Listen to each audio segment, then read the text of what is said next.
Assalamualaikum warahmatullahi wabarakatuh. Alhamdulillahilladzi nahmaduhu wa nasta'inu wa nasta'firuh wa na'udzu billahi min shururi anfusina wa min sayyiati a'malina. May yahdihillahu fala mudhillalah wa may yudlilhu fala hadiyalah. Asyhadu an la ilaha illallah wa asyhadu anna Muhammadan abduhu wa rasuluh la nabiyya ba'dah.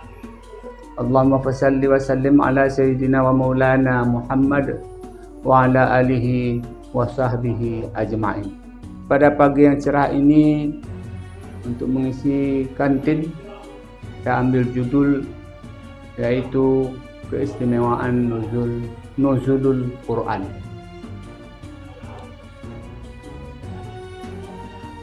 Di mana kita tahu sesuai dengan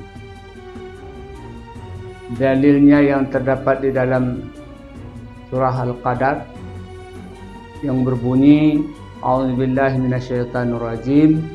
Bismillahirrahmanirrahim. Inna anzalnahu fi lailatul qadr.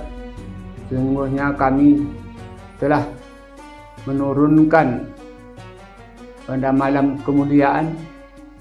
Wa ma adraka ma lailatul qadr. Dan tahukah kamu apakah malam kemuliaan itu? Lailatul Qadri khairum min alfi syahr. Pada malam itu lebih baik daripada ibadah 1000 bulan. Tanazzalul malaikatu waruh. Dan pada malam itu diturunkan para malaikat waruh dan malaikat Jibril untuk mengurus urusannya. Pada malam itu sejahtera sampai terbit fajar. Berkenaan dengan keistimewaan Al-Quran, tentu perlu kita mengenal makna atau memahami apa itu Al-Quran. Al-Quran adalah kalamullah atau firman Allah atau wahyu Allah yang diturunkan kepada Nabi Muhammad melalui malaikat Jibril sebagai mukjizat bagi Nabi Muhammad SAW dan sebagai ibadah bagi siapa saja yang membacanya. Itulah Al-Quran.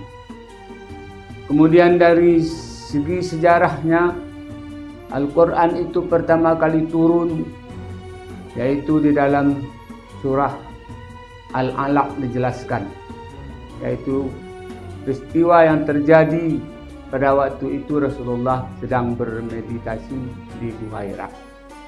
Maka diutuslah oleh Allah malaikat Jibril untuk menyampaikan wahyu Allah kepada Nabi Muhammad SAW dengan bunyi Iqra bismi rabbikal ladzi khalaq. Bacalah dengan menyebut nama Tuhanmu yang menciptakan. Khalaqal insana min 'alaq. Yang menjadikan manusia dari segumpal darah. Iqra wa rabbukal akram.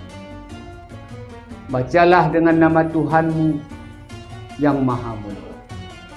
Alladzi 'allama bil qalam, yang mengajarkan manusia dengan pentaraan pulpen, dengan pentaraan pena. 'Allamal insana ma lam ya'lam, dan mengajarkan kepada manusia apa yang tidak diketahui. Oleh karena itu, kembali kepada judul tadi, yaitu keistimewaan kita dengan adanya Lailatul Qadar atau malam Lailatul Qadar itu, turunkannya Al-Quran. Maka keutamaan pertama sekali adalah membaca Al-Quran yang kita tahu akan diberikan pahalanya yang berlipat ganda. Yang kedua, pada malam hari itu juga dianjurkan untuk i'tikaf, yaitu berdiam diri di dalam masjid. Kemudian Berikutnya pada malam itu juga kita disuruh atau dianjurkan melaksanakan qiyamul lail, yaitu mendirikan salat.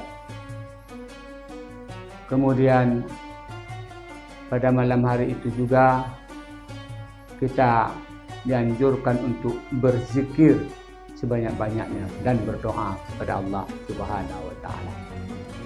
Barangkali inilah yang dapat kami sampaikan pada pertemuan singkat kali ini. Mohon maaf atas segala kesalahan, dan kami akhiri dengan ucapan wallahu muwaffiq ila aqwamit thariq. Assalamualaikum warahmatullahi wabarakatuh.